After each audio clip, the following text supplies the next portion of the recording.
નમસ્કાર મંતવ્ય ન્યૂઝમાં આપનું સ્વાગત છે। મેટ્રો એટ 10 સાથે હું છું હિનલ। જૂનાગઢમાં ગોંડલના ગણેશ જાડેજાની મુશ્કેલીમાં વધારો થતો જોવા મળી રહ્યો છે। સંજય સોલંકીનું અપહરણ કરીને હત્યાની કોશિશને માર મારવાના કેસમાં તેમના પિતા રાજુ સોલંકી દ્વારા પરિવારજનો સાથે મુસ્લિમ ધર્મ અંગીકાર કરવાની ચીમકી ઉચ્ચારી હતી, જેને લઈને દલિત સમાજના પ્રમુખ રાજુ સોલંકી આગેવાનો સાથે કલેક્ટર કચેરીએ ધર્મ પરિવર્તન કરવા માટે ફોર્મ લેવા પહોંચ્યા હતા। ગણેશ જાડેજા અને તેના 10 જેટલા સાથીદારોએ સંજય સોલંકીનું અપહરણ કરી તેનું નગ્ન વિડીયો બનાવી હત્યાની કોશિશ કરી હોવાનો એ ડિવિઝન પોલીસ સ્ટેશનમાં ગુનો નોંધાયો હતો।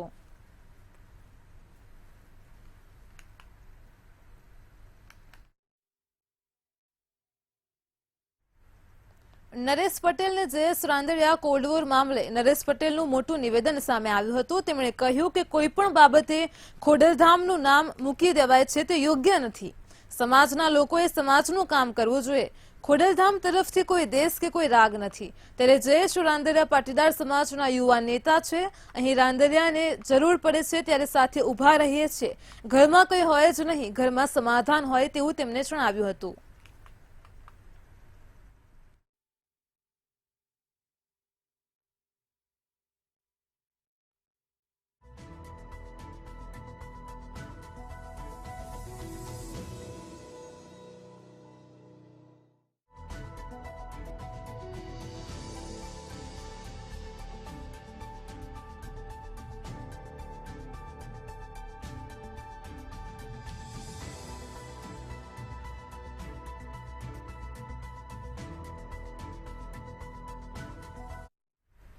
સુરતના માન દરવાજા વિસ્તારમાં આવેલા વર્ષો જૂના જર્જરિત ટેનામેન્ટના મકાનો ખાલી કરવા માટે મનપા દ્વારા કાર્યવાહી હાથ ધરવામાં આવી હતી, જેમાં મહાનગરપાલિકાના લિંબાયત ઝોન દ્વારા પોલીસને સાથે રાખી મેગા ડિમોલિશન હાથ ધરવામાં આવ્યું હતું, જ્યારે કેટલાક મકાનોને સીલ કરીને ખાલી કરવામાં આવ્યા હતા।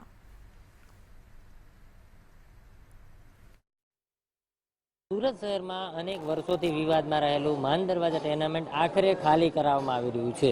જોઈ શકાય છે જે પ્રકારના દ્રશ્યો પોલીસ પ્રોટેક્શનની સાથે સુરત મહાનગરપાલિકાની ટીમ દ્વારા આ આખું ટેનામેન્ટ છે તે ખાલી કરાવવામાં આવી રહ્યું છે। આ ટેનામેન્ટ છે તે ખૂબ જ જર્જરિત થઈ ચૂક્યું છે અને આ ટેનામેન્ટ છે તેને અનેક વખત છે ખાલી કરાવવાની નોટિસ આપવામાં આવી હતી, તેમ છતાં પણ અહીંના સ્થાનિકો છે તે ટસના મસ થયા ન હતા અને ખાલી કરતા ન હતા। સાથે સાથે કહી શકાય કે જે પ્રકારે અનેક વખત રિનોવેશનની પણ વાત આવી, પરંતુ રિનોવેશન પણ ક્યાંય થઈ શકે તેવી કોઈ પરિસ્થિતિ ન હતી ને તેના કારણે આ આખું ટેનામેન્ટ છે તે ખાલી કરાવવામાં આવી રહ્યું છે અને આ ટેનામેન્ટ જે છે તેને થોડા જ સમયમાં તોડી પાડવામાં આવશે।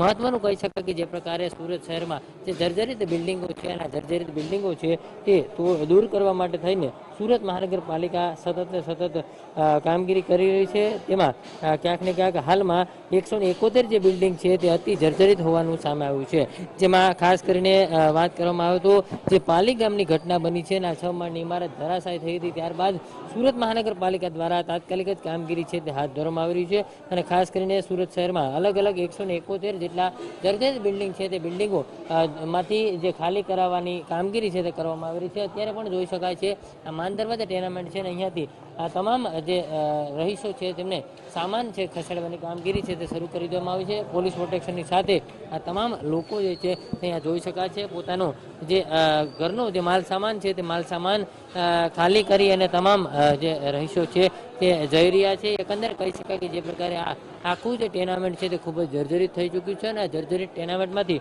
ગમે ત્યારે આ ટેનામેન્ટ પડી શકે તો મોટી દુર્ઘટના સર્જાય, તે માટે થઈને તાત્કાલિક કામગીરી છે તે સુરત મહાનગરપાલિકા દ્વારા કરવામાં આવી રહી છે અને આસપાસના જે વિસ્તારો છે તે આસપાસના વિસ્તારોમાં જે પ્રકારે જર્જરિત બિલ્ડિંગ છે તે જર્જરિત બિલ્ડિંગ ખાસ કરીને માન દરવાજા ટેનામેન્ટ છે તે માન દરવાજા ટેનામેન્ટ છેલ્લા ઘણા સમયથી ખાલી કરાવવા માટે થઈને સુરત મહાનગરપાલિકા દ્વારા કામગીરી કરવામાં આવતી, પરંતુ ખાલી કરવામાં આવતું નહોતું। આખરે આજે પોલીસને સાથે રાખીને આખું ટેનામેન્ટ છે તે ખાલી કરવામાં આવી રહ્યું છે। કેમેરામેન સતીશ પાટીલ સાથે દિવેશ પરમાર, મંતવ્ય ન્યૂઝ, સુરત।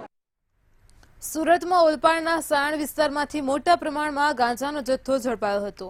એવરવિલા રો હાઉસમાં આવેલ દુકાન નંબર 3માં કાઉન્ટર ટેબલની આડમાં જ સંતાડવામાં આવેલ સુરત ગ્રામ્ય એસઓજીએ 89 કિલોથી વધુ ગાંજાના જથ્થા સાથે બાહન મહાનસતી અને બબલુ પ્રધાન નામના મૂળ ઓરિસ્સાના 2 ઇસમોની ધરપકડ કરી હતી.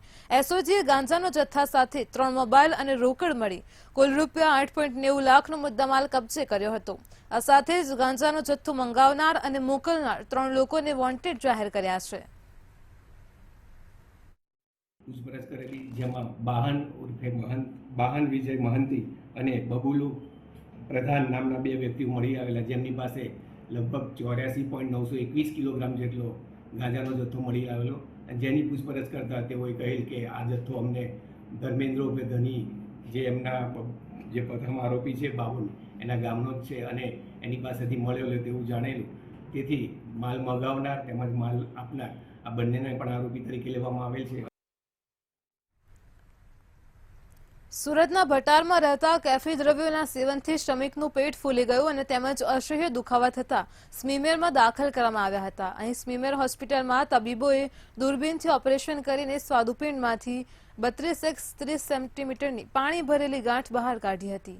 સ્મીમેરના સર્જને કહ્યું હતું કે પરિવારનું ભાવિ અંધકારમય છે, તે માટે અહીં મોટિવેટ કરતા દર્દીએ જીવનમાં ક્યારેય નશો ન કરવાની ખાતરી આપી હતી.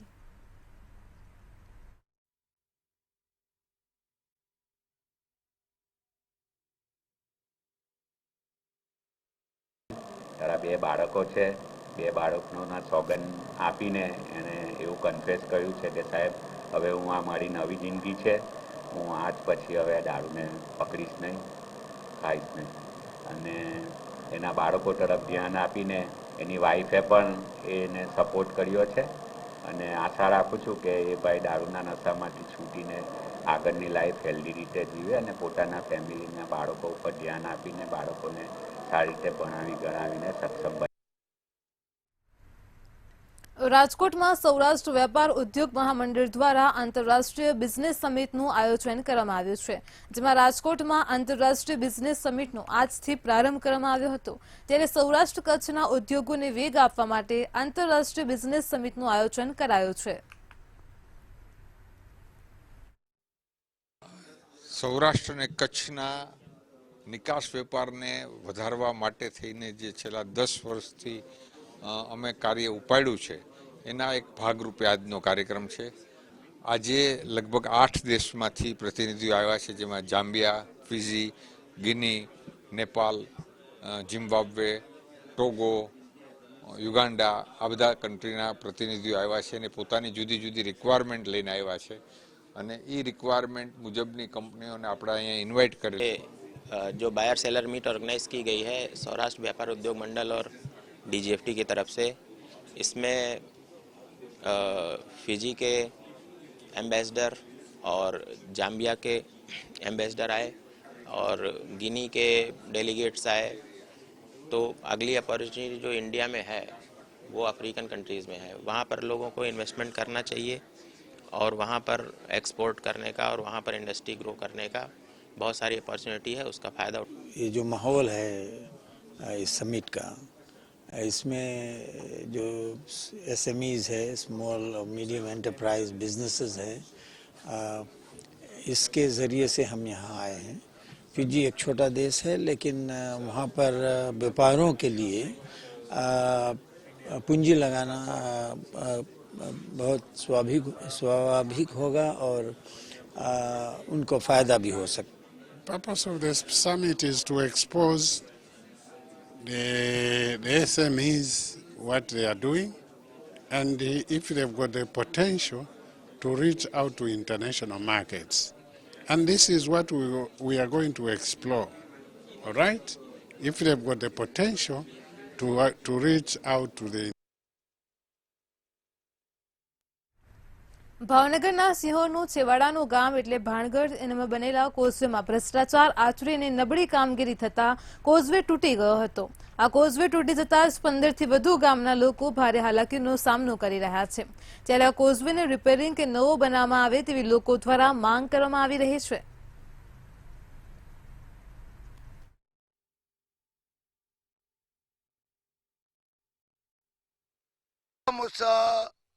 1500 માણા અવરનવર કરે છે. અમે અમારી જમીન છે એટલે અમારે જવું પડે અને દાડિયા લઈને જવું પડે. દાડિયા કાંગળીથી ચમાડીથી પાળિયાદ ને પાળિયાદથી કાળુબાર નદીએ પાછું આવવું પડે.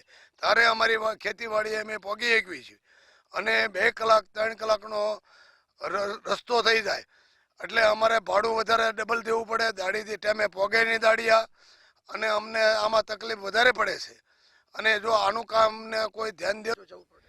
આ કોઝવે બન્યો તો એને 1.5 વર્ષ થઈ ગયું છે, પણ પાણી આવવાના કારણે કોઝવે પહેલા જ પાણીમાં બધો તૂટી ગયો છે. તો અત્યારે લોકોને એકથી બીજા ગામ પાળિયાદ દેવળિયા જવું હોય તો અત્યારે જીવના જોખમે જવું પડે એમ છે, કારણ કે હોડકીથી માણસ ઉતરીને બધા જાય છે.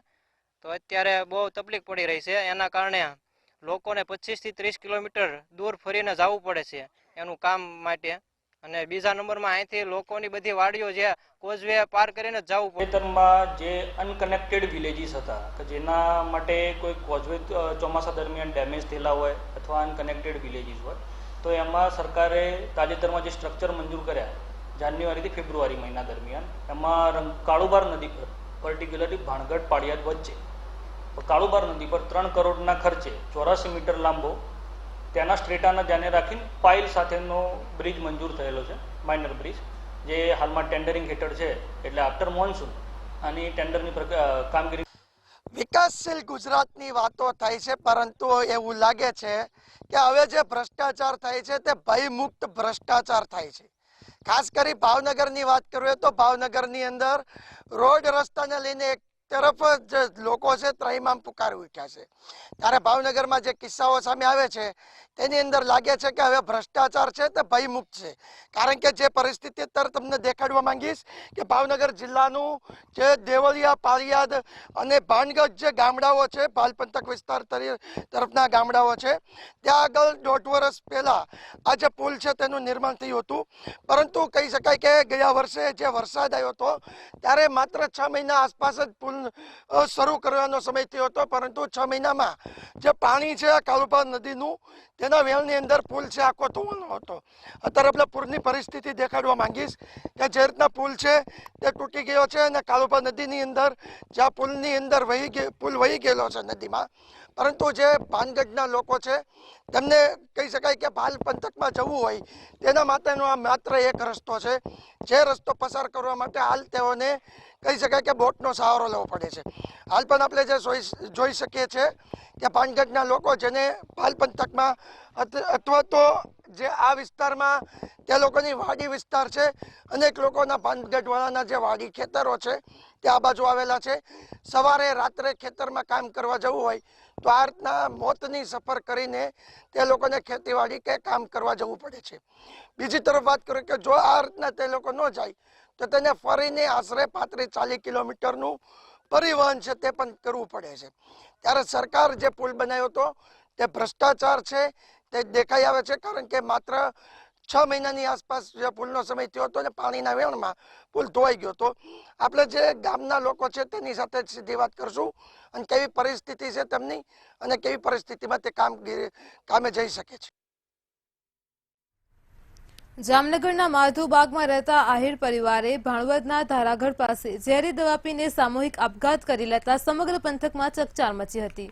આ સમગ્ર પ્રકરણમાં પોલીસ ફરિયાદ દાખલ થતા મરણ જનાર પાસેથી વિશાલ જાડેજાએ બળજબરીથી 20 લાખ કઢાવવા માટે માર મારીને લખાણ કરાવ્યું હતું. જ્યારે વિશાલ પ્રાંગણા પાસે મરણ જનારને 5.53 લાખ લેવાના હોવાથી જે આપતા ન હતા, ત્યારે બંને બાજુથી પરિવાર દુભાતા આ પગલું ભર્યું છે. પોલીસે ઉપરોક્ત બંને શખ્સ સામે ગુનો નોંધીને વધુ તપાસ હાથ ધરી છે.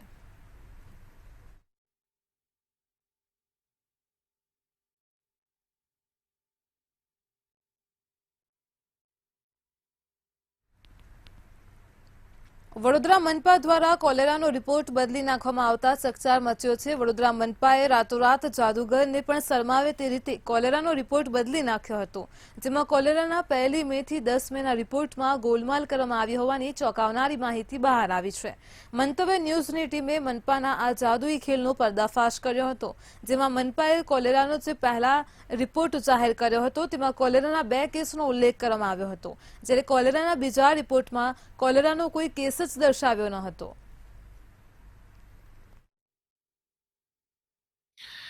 વડોદરા શહેરમાં અત્યારે ચોમાસાની ઋતુ ચાલી રહી છે અને અમુક વિષયો ધ્યાને આવ્યા છે. આપના કહેવા મુજબ રિપોર્ટ પહેલા મૂક્યો છે, એમાં 2 કોલેરા બતાવે છે અને પછી એ રિપોર્ટ બદલીને બીજો મૂક્યો છે. આવી જો બાબત હશે તો એની ચોક્કસ તપાસ કરી અને અમે ધ્યાન પર લઈશું અને જે તે વ્યક્તિએ આ કર્યું હશે એને ખુલાસો પૂછવામાં આવશે કે ખરેખર શું વિષય હતો એ જાણીને પછી આગળ અમે. વડોદરામાં કોલેરાનો પ્રકોપ. વડોદરા શહેરમાં 9 થી વધુ કોલેરાના કેસ છે, ત્યારે હાલ વડોદરા મહાનગરપાલિકા દ્વારા એક મહત્વપૂર્ણ કોલેરાની બેઠક બોલાવવામાં આવી રહી છે અને આપ જોઈ શકો છો સ્થાયી સમિતિના અધ્યક્ષ જે પોતે ડોક્ટર છે અને કોરોનામાં સારી સેવા બજાવી છે એવા ડોક્ટર શીતલ મિસ્ત્રીની અધ્યક્ષતામાં હાલ કોલેરાની મિટિંગ મળી રહી છે અને આ કોલેરાની મિટિંગમાં આરોગ્ય અમલદાર doctor Devesh Patel, city engineer Alpesh Majumdar છે અને જ્યારે ગુજરાત સરકાર ચિંતિત છે ત્યારે કોલેરાના રિપોર્ટમાં ચેડા કરવામાં આવી રહ્યા છે. એના માટે જવાબદાર કોણ છે? જ્યારે મીડિયાને સત્તાવાર માહિતી આપવામાં આવી કે કોલેરાના વડોદરામાં 2 કેસ છે, ત્યારબાદ કોના શહેરશરમમાં રિપોર્ટ બદલી નાખવામાં આવ્યો અને નાગરિકો સાથે કોણ ચેડા કરી રહ્યું છે એ મહત્વની બાબત છે. પીઆરઓ દ્વારા મીડિયાને એક અહેવાલ આપવામાં આવ્યો અને એમાં કોલેરાના 2 કેસ પણ બતાવવામાં આવ્યા, પરંતુ એ રિપોર્ટમાં 2ની જગ્યાએ પેશન્ટ 0 થઈ ગયા. આમાંથી કયો અધિકાર જવાબદાર છે એ મોટો સવાલ છે. આપણે પ્રયત્ન કરીશું. જર્નલિસ્ટ શીતલ મિસ્ત્રી જવાબ નથી આપતા હોતા, પરંતુ આ વખતે પ્રયત્ન કરીશું કે જવાબ આપે છે કે કેમ. કાલે 6:30 એક રિપોર્ટમાં કોલેરાના 2 પોઝિટિવ કેસ બતાવ્યા અને 7:10ના રિપોર્ટમાં 0 થઈ ગયા. શું છે સત્ય? જે 2 કેસની વાત કરો છો એની ડિટેલ તપાસ કરીશું અને કલ્ચર રિપોર્ટ પોઝિટિવ છે કે રેપિડ ટેસ્ટ પોઝિટિવ છે કે હેંગિંગ ડ્રોપ મેથડથી કરેલું છે કે એન્ટીજન ટેસ્ટ કરેલું છે એ જોઈ અને નક્કી કરીશું કે કલ્ચર રિપોર્ટ ગવર્મેન્ટ હોસ્પિટલના પોઝિટિવ આવે અને પોઝિટિવ ગણી શકાય, પરંતુ એક્યુટ વોટરી ડાયરિયાના કેસો જે છે એને સસ્પેક્ટેડ કોલેરાના કેસો ગણી શકાય. એટલે હતા ડોક્ટર શીતલ મિસ્ત્રી હજુ પણ નાગરિકોના આરોગ્ય સાથે ચેડા થઈ રહ્યા છે. માત્ર ને માત્ર એસી કેબિનમાં દેખાવા પૂરવાની આ મીટિંગ છે. કેમેરામેન કેતન સિંધે સાથે નિલેશ બ્રહ્મભટ્ટ, મંતવ્ય ન્યૂઝ, વડોદરા. અમદાવાદમાં મહાત્મા ગાંધી આશ્રમ સંચાલિત સંસ્થાન ખાતે નવીન બિલ્ડિંગનું ખાતમુહૂર્ત કરવામાં આવ્યું હતું, જેમાં 12 કરોડ રૂપિયાના ખર્ચે બિલ્ડિંગનું નિર્માણ કરાશે. આ બિલ્ડિંગનું ખાતમુહૂર્ત કેબિનેટ મંત્રી બલવંતસિંહ રાજપૂતના હસ્તે કરાયું હતું, જેમાં તમામ અગ્રણીઓ ઉપસ્થિત રહ્યા હતા. આ સંસ્થા ગુજરાત સરકારના શ્રમ, કૌશલ્ય વિકાસ અને રોજગાર વિભાગ દ્વારા સંચાલિત છે. મહાત્મા ગાંધી શ્રમ સંસ્થાન તેની શ્રમિકલક્ષી કામગીરી તેમજ માળખાકીય સુવિધા અને પોતાની વિશિષ્ટ કેમ્પસ ડિઝાઇન માટે સ્થાપત્યના વિદ્યાર્થીઓ અને અનેક મુલાકાતીઓમાં ખૂબ પ્રખ્યાત છે. અહીંયા આગળ મહાત્મા શ્રમ સંચાલિત સંસ્થામાં 12 કરોડ રૂપિયાના ખર્ચે એક સરસ બિલ્ડિંગ થવાનું છે. આજે અહીંયા આગળ જે બિલ્ડિંગ છે એમાં અનેક લોકો આજે અહીંયા આગળ તાલીમ લઈ રહ્યા છે, બાળકો ભણી રહ્યા છે અને અનેક પ્રકારની પ્રવૃત્તિઓ અહીં ચાલે છે. પણ સમય જોતાં એની માંગ વધી છે, એના કારણે એક સરસ બિલ્ડિંગનું આજ ખાતમુહૂર્ત થયું છે. એમાં 12 કરોડ રૂપિયાના ખર્ચે બંધાવવાનું છે. આવનાર સમયમાં આમાં પણ 5,000 લોકો આમાંનો લાભ લઈ શકે. રાજકોટ હીરાસર એરપોર્ટને લઈને કોંગ્રેસનો આશ્ચર્યજનક કાર્યક્રમ યોજાયો હતો. રાજકોટના બહુમાળી ચોકમાં કોંગ્રેસના કાર્યકરો એકત્રિત થયા હતા અને રમકડાના પ્લેન બતાવી વિરોધ કરવામાં આવ્યો હતો. કાર્યકરોએ રમકડાના પ્લેન બતાવીને પૈસા ઉડાવ્યા હતા અને વિરોધ પ્રદર્શિત કર્યો હતો. પ્રદર્શન કરી રહેલા કાર્યકરોએ જણાવ્યું હતું કે ગઈકાલે રિપોર્ટ આવ્યો છે કે માપદંડો ના હોવાથી હીરાસર એરપોર્ટ પર ઇન્ટરનેશનલ ફ્લાઇટ ઉડી નહીં શકે. વડાપ્રધાન મોદી પોતાનો ડ્રીમ પ્રોજેક્ટ ગણી અને લોકસભાની ચૂંટણી પહેલા 1400 કરોડના ખર્ચે રાજકોટથી 36 કિલોમીટર દૂર એક એરપોર્ટનું ઉદ્ઘાટન કરે, ઇન્ટરનેશનલ એરપોર્ટના મોટી જાહેરાતો ખોટી કરે, સૌરાષ્ટ્રવાસીઓને મત માટે રીઝવવાના હતા, ભોળવવાના હતા, એટલે મૂર્ખ બનાવ્યા, મામું બનાવ્યા. હવે ગઈકાલે એરપોર્ટ ઓથોરિટી ઓફ ઇન્ડિયાનો એવો રિપોર્ટ આવ્યો કે ઇન્ટરનેશનલ એરપોર્ટ માટેના જે માપદંડો હોય તે રાજકોટ ઇન્ટરનેશનલ એરપોર્ટમાં નથી. સમગ્ર સૌરાષ્ટ્રવાસીઓને ખબર છે કે ત્યાં પેસેન્જરોને જે પ્રાથમિક સુવિધાઓ મળવાની હોય તે મળવાપાત્ર નથી ને જય વસાવડાએ વિડીયો વાયરલ કર્યો હતો. થોડા સામાન્ય વરસાદની અંદર 2-4 દિવસ પહેલા ટર્મિનલનું ડોમ ધરાશયી ને ગઈકાલે આવી રીતના તમે સૌરાષ્ટ્રવાસીઓને મત માટે જ ખાલી હીરાસરની અંદર રાજકોટથી 30 કિલોમીટર દૂર હીરાસર નામનો એરપોર્ટ બનાવવાનો 1400 કરોડથી પણ વધારે ખર્ચો કરીને ગુજરાતની જનતાના ટેક્સના પૈસા અહીંયા નાખવામાં આવ્યા.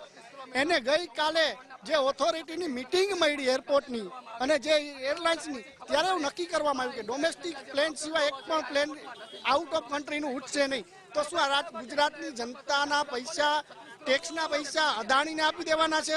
કારણ કે જો રાજકોટની જનતા એરપોર્ટથી ઉઠશે રાજકોટથી, તો અમદાવાદ કોણ જશે? અમદાવાદનો એરપોર્ટ અદાણીને આપવામાં આવ્યો છે. અને બીજું કે અબજો રૂપિયાની જે રાજકોટ એરપોર્ટની જમીન છે.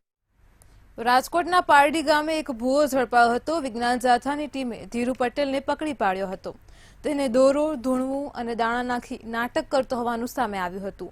ભુવાએ કાપડિયા પરિવારના પતિ પત્ની કૃણાલ અને રીનાને જુદા પાડવા માટે ધૂણીને નાટક રચ્યું હતું. તેની વાત માનીને પરિવારની વહુએ પિયર પક્ષના ઘરે મોકલી દેવામાં આવી હતી. સમગ્ર મામલે વિજ્ઞાન જાથાને જાણ કરાતા જ પર્દાફાશ થયો છે. તો જે ઘટના પ્રકાશમાં આવી તેમાં ભુવાએ માફી માંગીને આજથી આ ધતિંગ બંધ કરવાની પોલીસને લેખિતમાં વાત કરી છે.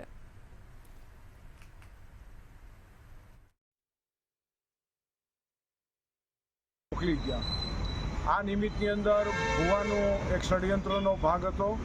એને સાપર વેરાવળના મુકેશભાઈ મેઘજીભાઈ કાપડિયા નામના પરિવારનો દીકરો છે, કૃણાલ છે. આ દીકરાએ દીકરીને બોલાવવાનું બંધ કરી દીધું, એની સાથે વાતચીત કરવાનું બંધ કરી દીધું. દીકરી છે નિર્દોષ હતી અને દીકરીને ઘરના પરિવારો માર મારતા હતા એવી હકીકત પણ સામે આવી છે. આ સમગ્ર બનાવની અંદર ભુવાનો ઉપયોગ કરી ભુવાનો. અમદાવાદના સાણંદમાં ટાઉન પોલીસ ખાતે લોક દરબાર યોજાયો. સમાચાર સામે આવી રહ્યા છે અમદાવાદમાં સાણંદ ટાઉન પોલીસે લોક દરબાર યોજ્યો હતો. તો ગેરકાયદેસર ઊંચા વ્યાજે નાણાં ધીરનાર સામે લોક દરબાર યોજવામાં આવ્યો હતો. સાણંદ પીઆઈએ વ્યાજખોરો વિરુદ્ધ કાર્યવાહીની બાંહેધરી આપી છે. તો અમદાવાદના સાણંદ ખાતે લોક દરબાર કાર્યક્રમ યોજાયો હતો. આ લોક દરબારમાં કાયદાકીય સમજ પણ આપવામાં આવી છે. તો ગેરકાયદેસર ઊંચા વ્યાજે નાણાં ધીરનાર સામે લોક દરબાર યોજવામાં આવ્યો હતો.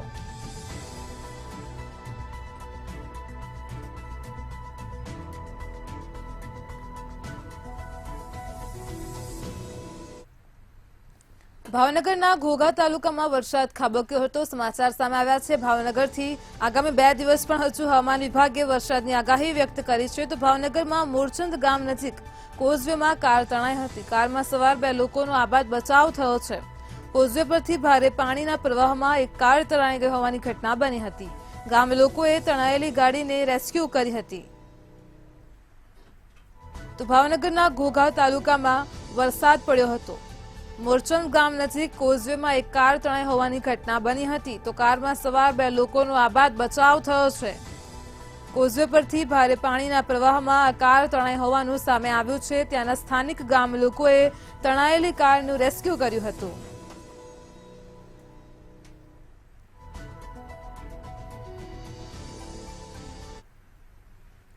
રાજકોટમાં હાર્ટ એટેકના મોતમાં ચોંકાવનારો ખુલાસો થયો છે. 1 મે 2024ના રોજ નવાગામના એક ગોડાઉનમાં 17 વર્ષીય હર્ષિલ ગોરી નામના યુવકનું મોત થયું હતું. પ્રાથમિક દ્રષ્ટિએ આ મોત હાર્ટ એટેકથી થયું હોવાનું ખુલ્યું હતું. જોકે સમગ્ર ઘટનાના સીસીટીવી સામે આવતા જ મોત હાર્ટ એટેકથી નહીં પરંતુ માથામાં બોથડ પદાર્થ ઝીંકવાથી થયું હતું તેવું સામે આવ્યું છે.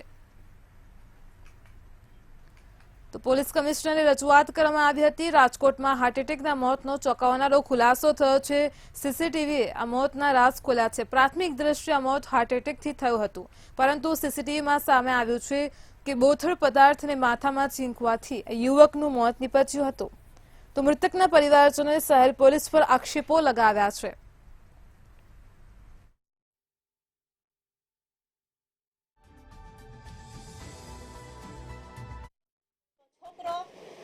કંઈક એવું વસ્તુથી ઘા કરે છે કે મારો છોકરો ત્યાં ને ત્યાં પડી જાય છે ને પ્રાણ નીકળી જાય છે ને આ લોકો બધા એમ કહે કે પાણી પીતા પીતા છોકરાને એટેક આવી ગયું. પાણી ત્યાં પીતો જ નથી સાહેબ. આટલું ખોટું બોલ્યા. મેં કીધું તમે અમારા ભાઈઓ થઈને 13 દિવસ અમારા ભેગા બેઠા, બધું ખોટું બોલ્યો છે ને ક્યાંય એટેક એનું આવે એવું હતું જ નહીં. પાણી નથી પીતો, બધું ખોટું લખાયું છે. મારે એને ન્યાય જુએ છે. શિવજી સમજી પોલીસ પાસે ગયા તો પોલીસ વાળાએ અમને 10 દિવસથી હેરાન કરે છે. જે આવ્યા ત્યારે અમારે આ વહુ રહ્યા એમ કીધું કે ભાઈ મારે યાદી આટલું પેનડ્રાઈવ જોઈ. તો મારો ભાઈ કમલેશભાઈએ શિવજીભાઈને ફોન કરે કે ભાઈ મારે યાદી આટલું જોઈ એને કીધું કે ઘરે આવી ગયા. જ્યારે કમલેશભાઈ ઘરે ગયા ત્યારે એ શિવજી શામજી જ્યાં નશો કરતો હતો અને નશામાં છોકરાને કે પેનડ્રાઈવ દઈ દે એટલે અમારી પાસે પેનડ્રાઈવ આવી. અમે પેનડ્રાઈવ જોઈ આમાં બધું આવું નીકળ્યું. એટલે અમે 10 દીધા પોલીસમાં પોળા પોલીસ સ્ટેશને જાય. એમ આવે અમને જવાબ મળતા નથી. એ આરોપીએ એને ત્યાં બેવરાવી અને પાણી ચા નાસ્તો બધું પૂરું પાડે. એનો મેન એ અજય નિમાવત. રાજકોટના જસદણમાં પરિણીતાએ અગમ્ય કારણોસર ઝેરી દવા પીને આપઘાત કર્યો છે. વિંછિયાના મોટી લાખવડ ગામે 7 મહિના પૂર્વે પ્રેમ લગ્ન કરનાર પરિણીતાએ આપઘાત કર્યો છે. ત્યારે યુવતીના મોતથી લોકોમાં ચકચાર મચી ગયો છે. ઘટનાની જાણ થતાં જ પોલીસ ઘટના સ્થળે પહોંચીને મૃતદેહને પોસ્ટમોર્ટમ માટે રાજકોટ ખસેડ્યો હતો. મૃતકના પરિવારે આક્ષેપ કર્યો છે કે સાસરિયાઓએ ઝેરી દવા પીવડાવીને તેને મારી નાખી છે. પોલીસે સમગ્ર મામલે વધુ તપાસ હાથ ધરી છે.